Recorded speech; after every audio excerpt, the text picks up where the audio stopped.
Hey everyone, it's me Hamza and you are watching HT Reacts. Welcome back to the channel. कैसे हैं आप? सब ठीक ठाक हैं? जियो पॉलिटिक्स से रिलेटेड न्यूज़ है, कुछ व्यूज़ हैं, वो देखेंगे।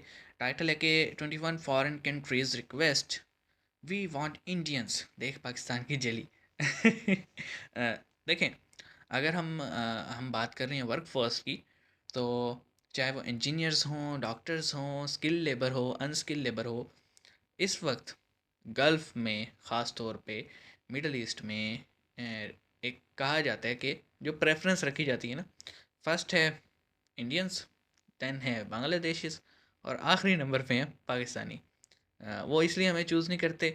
हम पाकिस्तानियों के बारे में मशहूर ये है कि हम कंपनी के वीज़ा पे जाते हैं और वहाँ जाके तितर हो जाते हैं, और फिर भीख मांगते हैं, पैसा इकट्ठा करते हैं, चोरी चकारी करते हैं, जराइम में मुलविस होते हैं, या फिर बहुत सारे मामला आते हैं। ठीक है, तो इसलिए हमें प्रेफर नहीं किया जाता। और अगर कोई कंपनी में काम कर रहा हो तो वहाँ पे ये मशहूर है कि पाकिस्तानी बड़े हड हराम होते हैं। ये मैं अपनी तौर से नहीं कह रहा, हैं बहुत सारे कॉन्टैक्ट्स ऐसे जो बाहर काम करते हैं। तो अ, ये तो इतना तो मुझे पता है कि फ़र्स्ट प्रेफरेंस इंडियंस ही हैं गल्फ़ कंट्रीज़ में, जितने भी कंपनीज़ हैं उनकी। लेकिन हम वीडियो देख लेते हैं, स्टार्ट करते हैं। 3 2 1 एंड गो।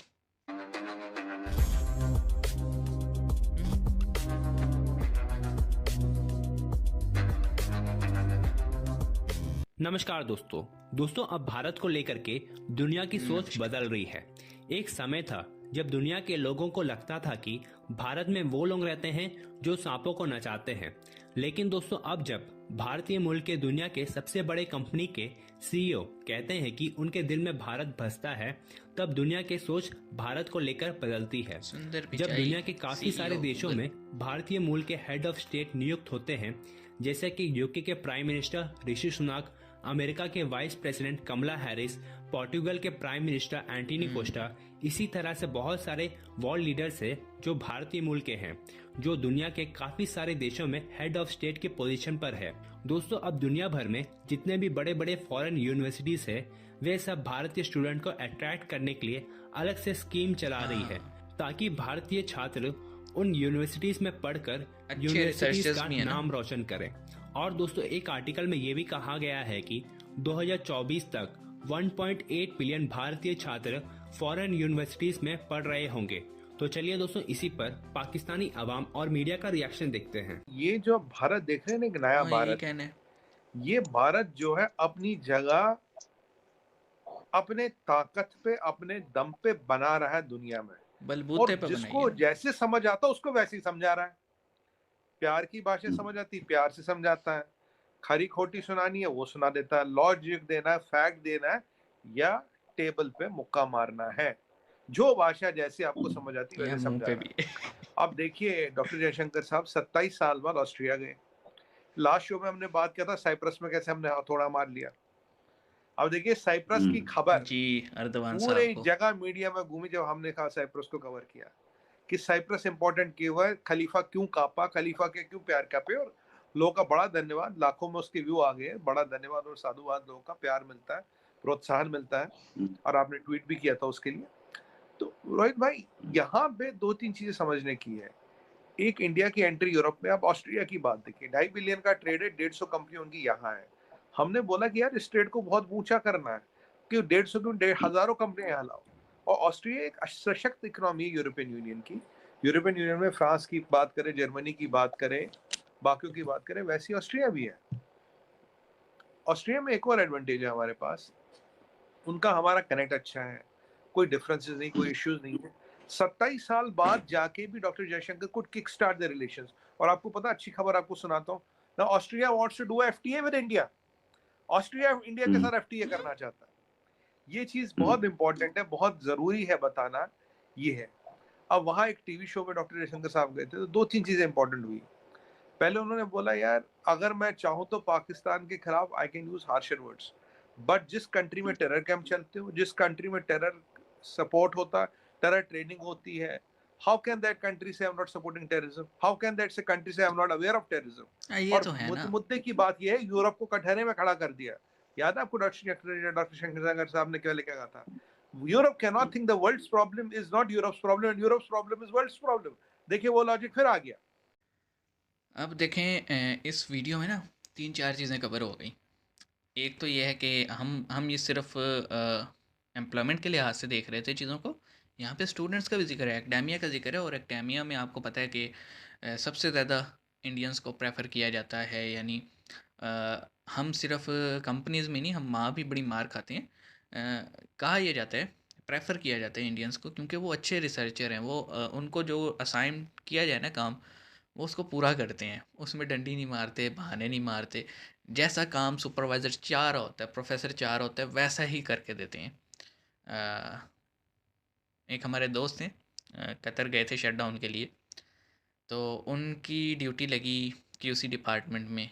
तो उन्होंने अपना एक्सपीरियंस हमारे साथ शेयर किया कि यार, इंजीनियर मैं भी हूँ, लेकिन हम अपने फारिग टाइम में ना, जब मतलब काम जितना आसान होता था ना, उतना करने के बाद हम चिल मारते थे, चाहे वो 5 मिनट में हो जाए, चाहे 10 मिनट में हो जाए। कहते हैं हमारे साथ ना एक इंडियन भी था भाई, काम ख़त्म होता था तो वो कभी सेफ्टी के जो रूल्स हैं, रेगुलेशंस हैं, उन्हें लेके बैठ जाता था। कभी सेफ्टी का कोई कोर्स लेके बैठ जाता था, कुछ कर मतलब हर टाइम वो, अब जब तक ड्यूटी टाइम होता था ना, वो उस क्यूसी डिपार्टमेंट से रिलेटेड ही चीज़ें सर्च करके देखता रहता था, पढ़ता रहता था। फारिग नहीं बैठता था, हमारी तरह नहीं कि गाने चला लिए, गेम्स खेल ली। तो उसने कहा कि बड़े हार्ड वर्किंग होते हैं। तो ये एक आम एजुकेटेड पाकिस्तानी की राय है इंडियंस से रिलेटेड, जिसने खुद देखा। तो ही वाज लाइक कि यार, हमें जो न्यूज़ में बताया जाता है ना, वो सब तो मुझे नहीं देखने को मिला जिस तरह का उन्हें बताया जाता है। तो ये चीज़ होती है। सेकंड, इन्होंने ज़िक्र किया साइप्रस का, उस पे हमने वीडियो कवर की थी, आपने ज़रूर देखी होगी। अब ऑस्ट्रिया की बात भी है, देखें। उसमें जयशंकर साहब जी ने बड़ी सही बात की कि आप ये नहीं कह सकते कि नहीं भाई नहीं, मैं टेरर को सपोर्ट नहीं करता, लेकिन आपके कंट्री में कैंप्स भी हैं जिन पे इंटरनेशनली टैग लगा हुआ है टेररिस्ट होने का। वो लोग सेफ बैठे हुए हैं, आप कोई एक्शन नहीं लेते, और विदाउट एक्शन लिए आप ये कहते हैं कि मैं टेरर को सपोर्ट नहीं करता। कोई भी दिमाग रखने वाला बंदा नहीं ये बात मानेगा, है कि नहीं? मतलब ये तो वही बात होगी कि अ, आप चौकीदार हैं, बैंक में सिक्योरिटी गार्ड हैं, और डाकू आते हैं, चोरी करते हैं, चले जाते हैं, आप रोकते तक नहीं हैं उनको। तो सबसे पहले पुलिस उसी को पकड़ती है, भाई तू भी मुलव्विस है। आप कहते रहे नहीं भाई नहीं, मुझे नहीं पता, मुझे नहीं पता, लेकिन पुलिस कहेगी कि तेरी आंखों के सामने से लेके गए तो उन्हें रोका भी नहीं। तो पाकिस्तान का भी यही हाल है। हम हमें मैं आपको नाम लेके बता सकता हूँ उन मदरसों का जहाँ पे लोगों को जिहादी लिटरेचर बताया जाता है, या फिर तबलीग की जाती है उनकी। और हम हमेशा ये कहते हैं कि उनका इस्लाम से कोई लेना देना नहीं है। वो मस्जिद के नाम पे चंदा लेते हैं, पराठो लेते हैं, घूमते फिरते हैं, ठीक है। और आम अपने बच्चों को तो वो बाहर पढ़ाते हैं, दूसरों के बच्चों को वो बम बांधते हैं। सीधा सा वंडा है। पाकिस्तान में सबको पता है कौन से मदरसे में बच्चे को पढ़ाने हैं, जिहादी बनाने हैं, और कौन से में पढ़ाना है जिसमें इंसान बनाने हैं। सबको पता है, क्लियर है। लेकिन कोई एक्शन नहीं होता। और कौन कौन लोग टेरर को सपोर्ट करते हैं, कोई एक्शन नहीं होता। और कहाँ कहाँ पे उनका होल्ड है, वो जुम्मे की नमाज में खुतबे दे रहे होते हैं, वो लोग जो कि सर्टिफाइड टेररिस्ट हैं, कोई एक्शन नहीं होता। तो जब इतना कुछ होता है, तो तब भी हम कुछ ना करें, तो फिर हम ये कहें कि हम टेररिज्म को सपोर्ट नहीं करते, फिर वो बात किसी को हज़म नहीं होती। तो हमारे एक्शंस जो है ना, वो बोलने चाहिए, ना कि हमारी ज़बान। लेकिन क्या करें, एक्शन हम लेते ही नहीं हैं, बस रोते रहते हैं।